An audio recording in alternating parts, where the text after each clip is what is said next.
नाशिक महानगरपालिकेच्या निवडणुकीचे बिगुल वाजले असले तरी यंदाच्या स्थानिक स्वराज्य संस्थांच्या निवडणुकीत निष्ठावंत कार्यकर्त्यांवर अन्याय होत असल्याचा आरोप समोर येत आहे। प्रभाग क्रमांक 26 मधील शिवसेना उद्धव बाळासाहेब ठाकरे गटाचे निष्ठावंत कार्यकर्ते लखन कुमावत यांनी ऐनवेळी उमेदवारी नाकारण्यात आली आहे। त्यामुळे एकनिष्ठेचे हेच फळ का, असा थेट सवाल लखन कुमावत यांनी उपस्थित केला। गेल्या अनेक वर्षापासून शिवसेनेची मशाल ही निशाणी घरोघरी पोहोचवत पक्षाचे काम निष्ठेने करणारे कार्यकर्ते म्हणून लखन कुमावत यांची ओळख आहे। परिसरातील विविध नागरी प्रश्नांसाठी त्यांनी आंदोलने, निवेदने यांच्या माध्यमातून सातत्याने आवाज उठवला तरी देखील ऐन निवडणुकीच्या तोंडावर त्यांची उमेदवारी रद्द करण्यात आल्याने कार्यकर्त्यांमध्ये तीव्र नाराजी व्यक्त होत आहे।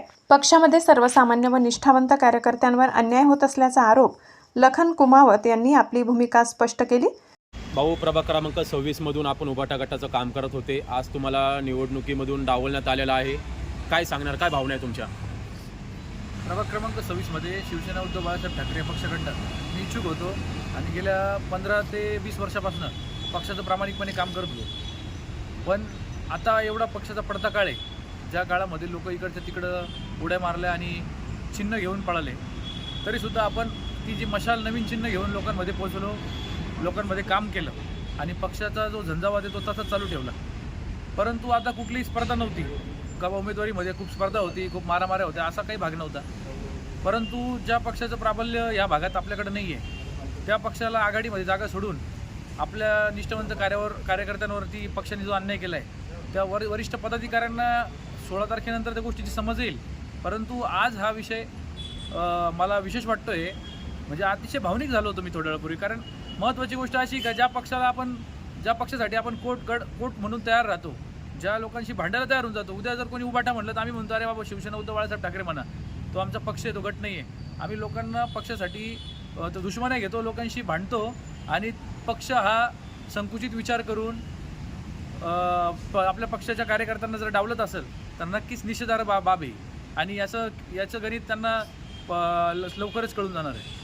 कार्यकर्ते तुमचे सध्या आक्रमक झालेले आहे, तुम्हाला निवडणुकीच्या टायमाला उमेदवारी नेमकी डावलली आहे। पक्षाचे चिन्ह जेव्हा गोठलं होतं तेव्हा तुम्ही घरोघरी मशाल ही निशाणी घरोघरी पोचवली होती, काय कार्याने नेमकी तुमची पक्षातनं थोडक्यामध्ये उमेदवारी डावलली आहे? तुम्ही पत्रकार आहात, आता तुम्हीच त्या गोष्टीचं त्यांच्याकडनं जाणून घ्या, मी कुठे कमी पडलो असेल किंवा माझं कोणीतरी नातेवाईक त्या पॅनलिस्टमध्ये नसेल किंवा माझं कोणी तिथं बोलणारा गॉडफादर नसेल, असं काहीतरी असावं। कारण मी प्रामाणिकपणे काम करणारा माणूस आहे, राजकारणामध्ये मी काय छक्के पंजे खेळणारा माणूस नाही। माझं एक सरळ मत आहे, मी प्रामाणिकपणे काम करतो, तीच प्रामाणिकपणा लोकांसमोर घेऊन जाऊन पक्षाचं वोटिंग वाढवण्यासाठी माझा प्रयत्न होता। आणि जे काय मागील पंचवार्षिकमध्ये 3 जागा आपल्या पक्षाच्या इथून निवडून आलेल्या होत्या, त्या 3 जागा युती आणि आघाडी, कोणतीही युती आघाडी होऊन दे, त्यामध्ये 3 जागा आपल्या पक्षाला मिळाव्या अशी आपली मागणी होती। पण वेळेवरती जर 3 नाही होऊ शकल्या तर पक्षाने कमीत कमी 2 जागा मागून घ्यायला पाहिजे होत्या, कारण त्या युती आघाडीमध्ये मोठा भाऊ आपण आहोत आणि आपल्याला माहीत आहे की आपण कोणते चेहरे लोकांसमोर देत आहोत, ज्यांना प्रभागामध्ये, संपूर्ण प्रभागात ज्याची व्याप्ती आहे, संपूर्ण प्रभाग ज्यांना ओळखतो, असे उमेदवार देऊन आपण आपल्या पक्षाचे लोक उमेदवार निवडून आणण्यासाठी प्रयत्न केले पाहिजे का सेटिंग करून कोणालाही फक्त उमेदवारी द्यायची म्हणून देऊन फक्त फॉर्मॅलिटी म्हणून लढलं पाहिजे, हे पक्षाने विचार केला पाहिजे। बाकी कालाय तस्मै नमः। सूत्रांच्या माहितीनुसार तुमच्या तिकिटावरती शिक्कामोर्तब झाला होता, तुमचं तिकीट देखील फायनल झालं होतं। नेमकं तुमच्या तिकिटाला ग्रहण लागलं कुठं? तुम्ही वसंत यांच्यावर चर्चा केली जेव्हा तुम्हाला उमेदवारीवरून डावलण्यात आलं तेव्हा? सगळ्यात महत्त्वाची गोष्ट, मी या गोष्टीवर निष्ठुर होतो की माझ्या प्रभागामध्ये 26 मध्ये कुठलीही स्पर्धा नव्हती तिकिटासाठी आणि माझी चर्चा ही जिल्हाप्रमुख जी सूर्यवंशी यांच्याशी झालेली होती काल दुपारपर्यंत की आपल्या शिवसेनेला 2 जागा मिळणार आहे आणि तुमची तयारी असली पाहिजे। यासाठी मी अ, ब, क, ड 4 जागेंवरती जी पण जागा आपल्याला शक्य होईल, जी जागा मिळेल, यासाठी मी माझी उमेदवारी त्या ठिकाणी दाखल केलेली होती।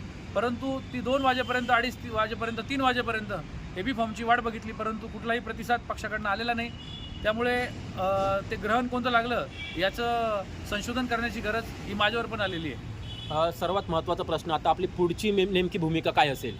आता पुढील 2 दिवसामध्ये मी माझे सर्व जे हितचिंतक आहे, सगळे मित्रपरिवार आहे, जे काही लोक माझ्यावरती आशा ठेवून होते की तुम्हाला तिकीट मिळाल्यानंतर भविष्यामध्ये आमचं काहीतरी भलं होईल, असे माझी काही लोक होती, त्यांच्या सर्वांशी चर्चा करून येत्या 2 दिवसामध्ये त्या गोष्टीचा निर्णय घेऊ आणि आपल्याला त्या माध्यमातून मी नक्कीच कळवेल।